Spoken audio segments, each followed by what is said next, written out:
right, welcome to American Outdoor News.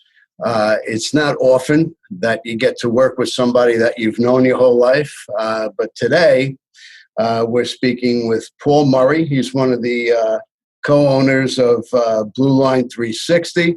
And Paul, I've known since, elementary school. Elementary, junior high, and high school, yeah. Yeah, so it's, I don't want to say how many years it's been, but it's been an awful long time. Paul, thanks for having me, having you on American Outdoor News. What's going on? Well, I mean, thanks for having me on. It's so generous of you. This is a great thing you got going here. And I've done a few things going since the last time I saw you, and you have too. But I am one of the partners in this company that my business partner is a retired law enforcement in Port St. Lucie, and he invented an active shooter alert system. And the way things are right now in the world, and this is an ongoing thing and a popular thing certainly here in Florida. We passed a law, Alyssa's law, which says every school in the state has to have a push button system that goes directly to law enforcement, which our system does. And they passed the same law in New Jersey, so it's going to become very popular. Well, why don't we start by telling people exactly what an active shooter is and where we need something like this. Right. So anybody who's you don't even have to watch the news, but anybody who's an American, and it happens around the world, but our problem is in the schools in America. People are going in and shooting up these schools, and people get in the way of those bullets and die. It happened down here in Parkland. And the challenge with these is the police response. It's not the police, and it's not like that they're no good. They're amazing, and they want to go in and end this ASAP. But it's the response. It's the 911 system. By the time it gets to a policeman, usually it's over. So in Colorado, there were 2 policemen on campus, but they didn't even know about it. The campus was so sprawling, it was happening, and they didn't know. So our system, again, invented by a cop who understands police response. Let me go back for a second and tell you just a quick about Jimmy, and then we can get into the whole thing. So we understand who we're dealing with. So Jimmy was the first guy in an active shooter event, and everybody was dead. And the shooter had fled, and that's because 911 just takes too long. So this kind of burned his brain, his whole career, and he got a job as selling and working with alarm systems for homes and businesses. And he took this one alarm panel and figured that you could program cell numbers into it and then call them back. So he found a button that would talk to it, did this whole thing. So with our system, we programmed cell numbers into it. And when someone pushes the button, all those people get a text within 3 seconds. And each button is programmed. So it's basically, and I know you know this from being from where we're from, the 5 W's of what's going down. The local police department would get that, the 2 cops on campus, the whole staff, and then other strategic people in the community. And as simple as it all sounds, there is not a system out there that's like that. So you can basically alert an entire school on this program, saying there's an active shooter on campus, everybody stay in a safe place, lock down, and evacuate, do what they need to do to protect themselves. Exactly. So what we train to do is the run, hide, fight protocols. And so let's say a school teacher on the 2nd floor, and this is after our training that we give to the end users. Mm-hmm. So we bring in the police. So one of the drills we did with one of the schools, and this was a success. The school people didn't quite get it at first. So we have the active shooter system. They have an armed security guard on campus, and we're going to do this drill. The police come in 30 seconds, but the school went on lockdown, and it was a key card. The cops can't get in the building. So the cop joked and said, well, I could have just shot my way in. And they were like, no, that's a new front door. It's bulletproof. So now you've got a security guard walking around with a pistol thinking the cops have his back. and they're not coming. They can't get in the building. So we said, okay. So the principal is amazing there. And she said, okay, how many police cars do you have? It's a very small department. We have 12. Tomorrow you'll have 12 key cards and put them in each car. And this was a success. Nobody's doing this kind of stuff, though.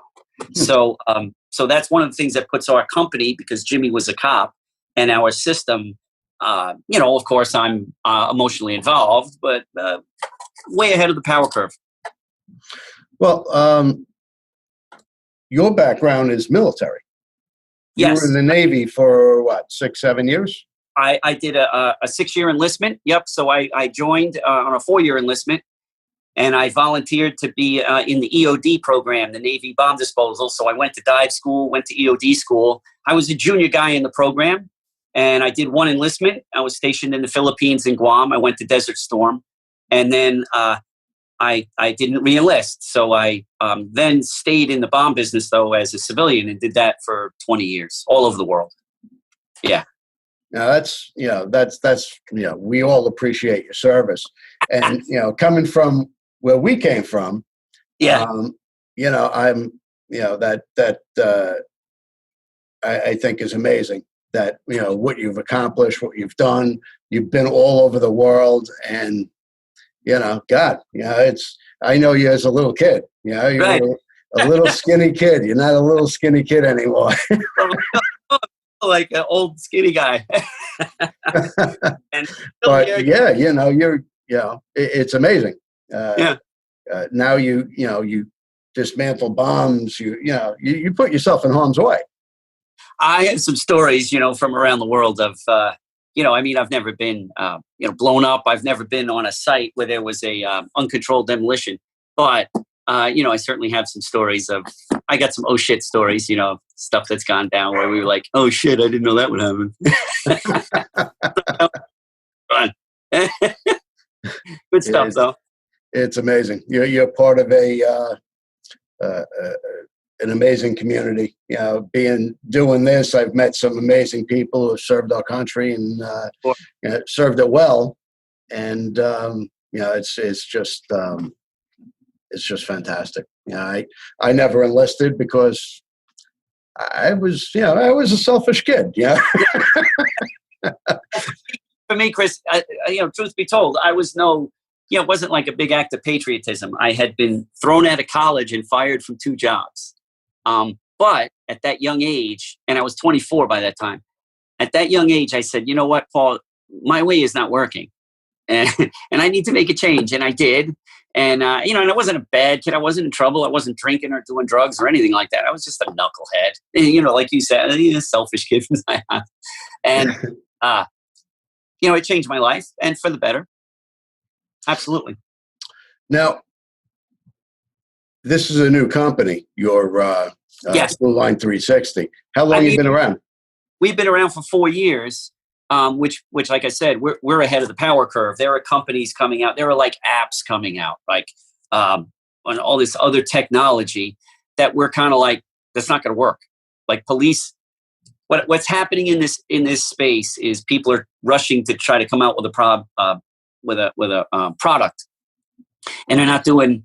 They're doing their math with a calculator. They're not doing it with a number 2 pencil and a yellow pad. So they're not doing all the work. They're not showing all their work.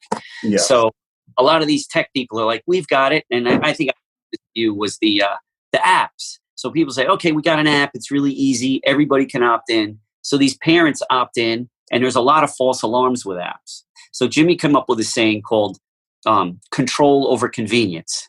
So we really are tight on who we control, on who we allow in, who we allow access. And then we have false alert mitigators in our system. So I told you Jimmy was the first guy in the active shooter event. He would have been second, but one of the other cops drove his car because he was driving like Starsky and Hutch. He drove his car into a ditch. And that's what happens when police respond to an active shooter. It's not like, there's a cat in a tree, or there's somebody's got their hubcap stolen. I mean, active shooter, they're driving over curbs. So we have to really mitigate false alarms. There's imminent danger. Excuse me? Imminent danger. Absolutely. So because Jimmy invented this system and put these false alert mitigators in there, the cops really like our system because they're like, you guys get us. Where with the app, there's a lot, the apps, there's already been a lot of false alarms. And that's not cool to do to cops. We got to have more respect for the cops in the way they respond. Well, it's not just that they're, putting themselves in harm's way to get involved in an active shooter situation, getting to the location, there's a danger as well. Exactly. I mean, this guy just ran into a ditch and he was okay. But like, wouldn't it be a shame if someone got hurt in a car accident on the way to a false alarm? Oh my God! Right? That would be heartbreaking. Sure. So we have several mitigators, false alert mitigators in our system. And again, the police, they really, really appreciate that, and that it's been taken into consideration, because a lot of the other systems don't take that into consideration. So these laws are written. They say you have to have a push button system that goes to law enforcement. So several of these systems, you push the button, it goes to 911, and we're like, okay, now you're Parkland all over again. Technically it goes to law enforcement, but we're like, ours goes to a cop's cell phone that he has on him at this moment, because everybody has their cell phone on them at all times, right? Yeah, so you're taking the time to contact the police, but then you're going to a 911 operator who then has to relay it to an officer who then has to react. You take that completely out of the equation. You're going directly to the officer. Exactly. And the other one is, so someone's a school teacher and they're not a gunfighter. So they have to open their phone, call 911 and say to the 911 person, okay, there's a shooting at, name a high school, right? Where we went to high school, right? Mm-hmm. And have to say, all right, what street is it on? Like, could you come up with the address for our high school? It's like, I kind of could. It's on Southwoods Road. But, while bullets are flying, that's minutes. And by that time, this thing is over. So the tracking is automatic. Once they hit that button, the officer or the law enforcement agent, whoever it may be, knows exactly where it's coming from. Yes. And what'll happen is, so the two police on campus, if there's SROs or the security guards that are armed, they can go, they'll get that text and they'll know right where to start clearing rooms. And other police can self-dispatch. Now, we also have a unit. We take a separate cell phone and we put it in 911 dispatch. So they will get alerted as well and not get glitched up with 5,000 phone calls. They'll know what's happening without getting 50 phone calls or 1,000 phone calls. So we kind of answer the mail there too. And the people, we have them in one of our clients, the 911 dispatch, the young lady that runs it loves our system. She's like, I love that. I'll get it this way and I'll know what's going on. And then I can dispatch dudes. Are you currently in any schools now? Yeah, we are. I'll just talk about one of our schools. It's in West Palm Beach. It's a charter school. And they were our first school, and we did a lot of best practices there. And we kind of got that school, and then we stopped, and we did a lot of drills there, and kind of learned how the police will respond in a drill. But how we learned a lot from those drills with the school, and how people will respond and police will respond. Again, the key card entry not being able to get in, that's going to happen in every school in the country. Mm-hmm. If they don't. That's going to happen. And they're not going to drill it. So the time it's going to happen is when something goes down. Well, I guess it is important that everybody's on the same page, not just the officers, the teachers, the principal, the superintendent. They all know how to react once they're notified. What do they do? What's the procedure? Where do they go? What do they do when they encounter a shooter or an officer coming in onto the scene? Right.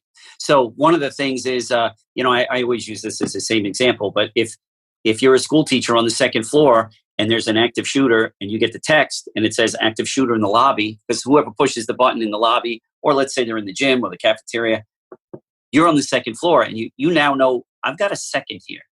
I could stick my head out in the hallway and grab a kid in my classroom, close and lock the door, blind down, get behind a hard corner.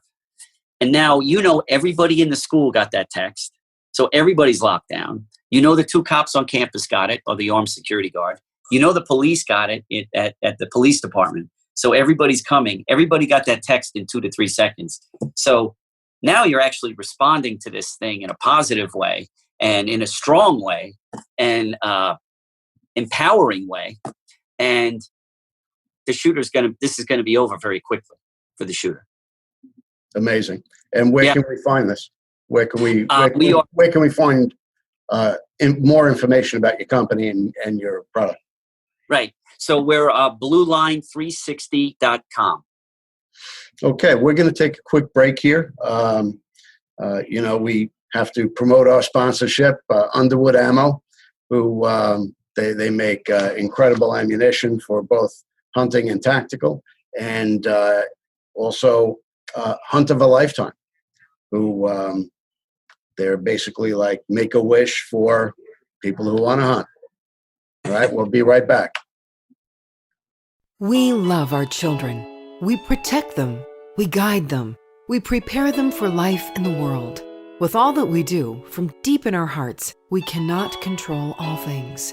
Life-threatening illnesses and disabilities affect far too many of our children each year. While we cannot change the circumstance, we can make dreams come true. Dreams to provide hope, to provide spiritual healing and strength, to provide moments of happiness and relief in the hardest of times. We can give a glimmer of light and hope in a time of darkness and despair. Join huntofalifetime.org to help make dreams come true, to provide hope for children with life-threatening illnesses and disabilities. Hunt of a Lifetime is a non-profit organization fulfilling dreams for hunting and fishing trips to youth 21 and under with life-threatening illnesses and disabilities. Visit huntofalifetime.org to learn how you can make a difference.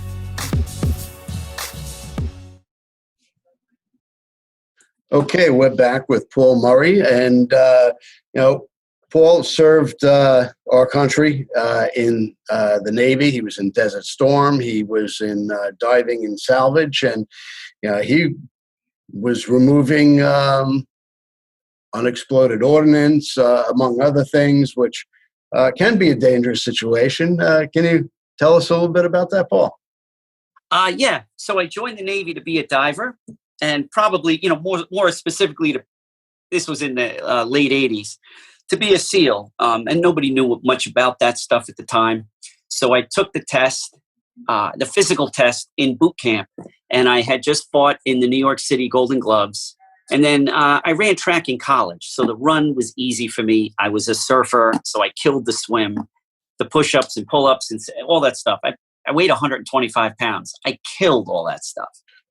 So the instructors in boot camp didn't really see that coming. They just saw this little skinny guy and they were like, wow. So one of them came up to me and he was an EOD guy. And he said, bomb disposal. So he said,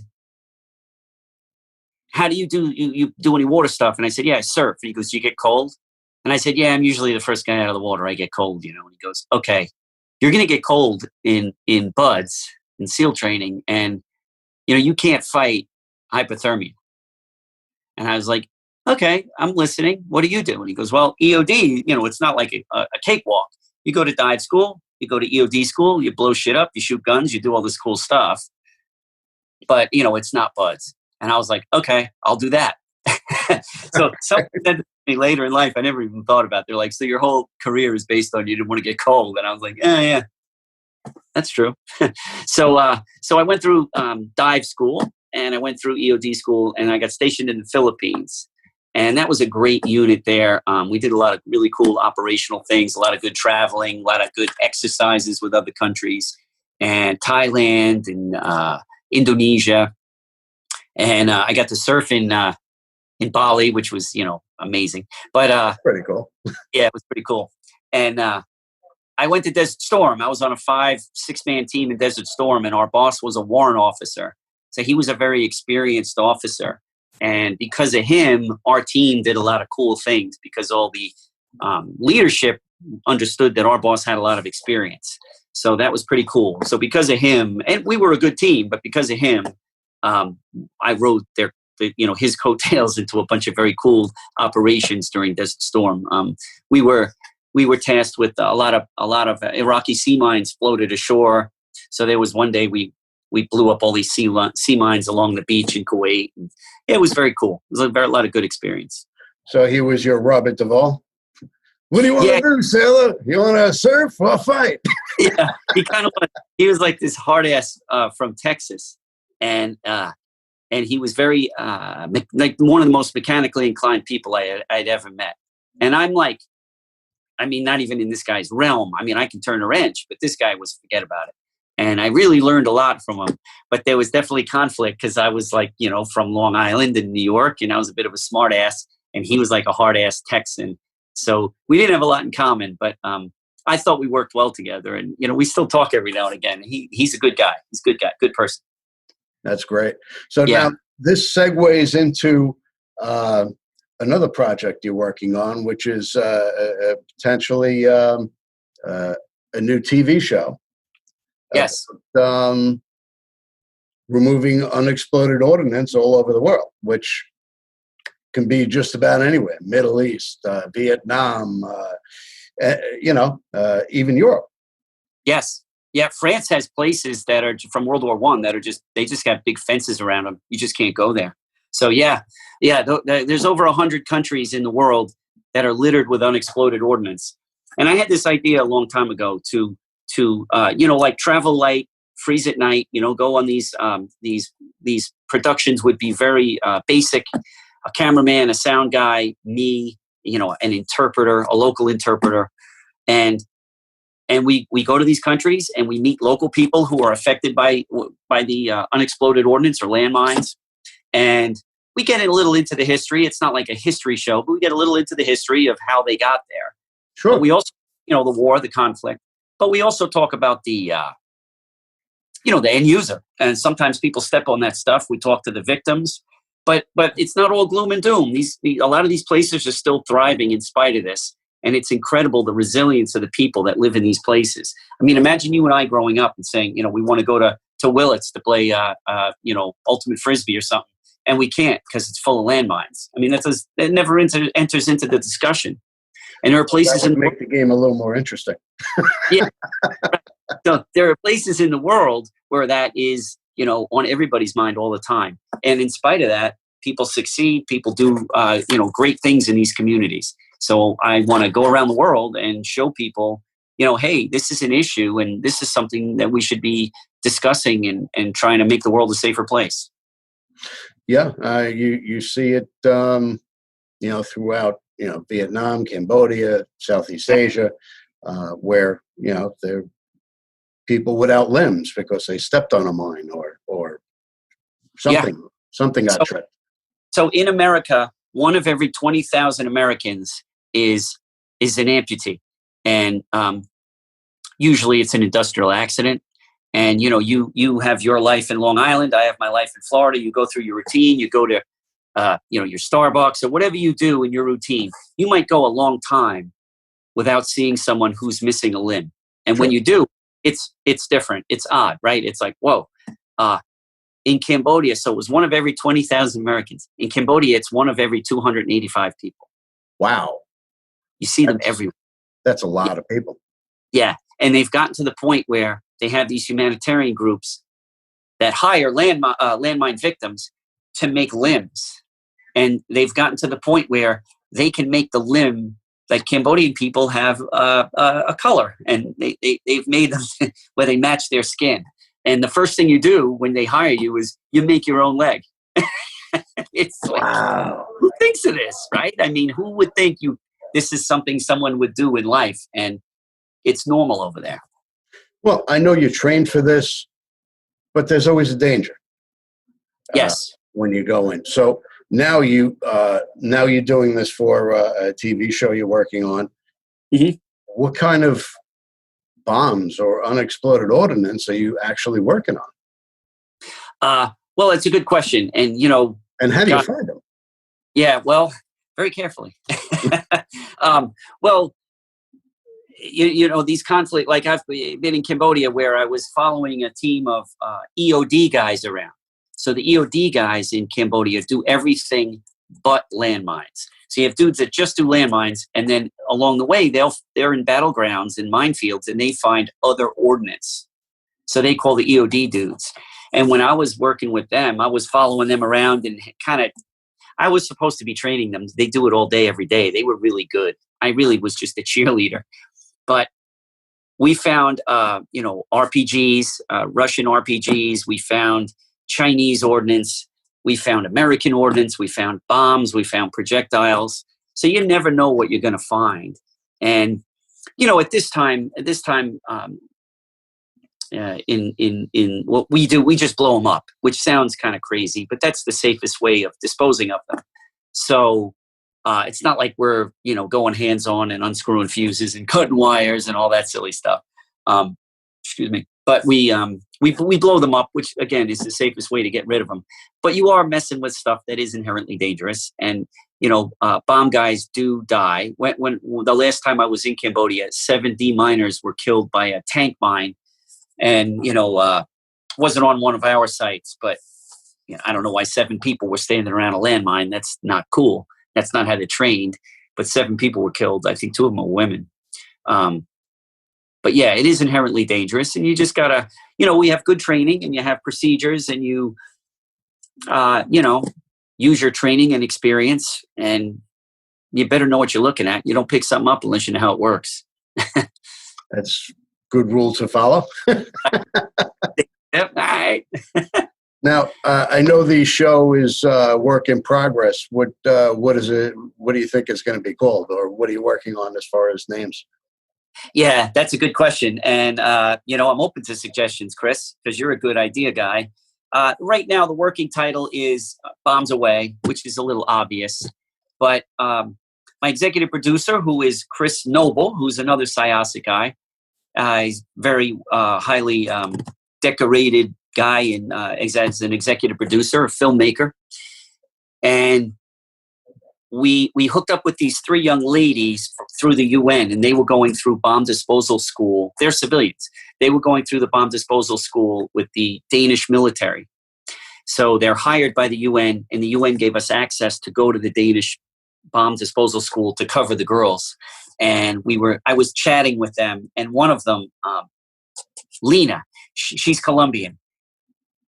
And I was talking about women, and there's not a lot of women in demining and unexploded ordnance, but they're, getting it. There's no heavy lifting involved. Like, why can't women be good at this? And she said, "Yeah, I feel like we're clearing the path for the other women."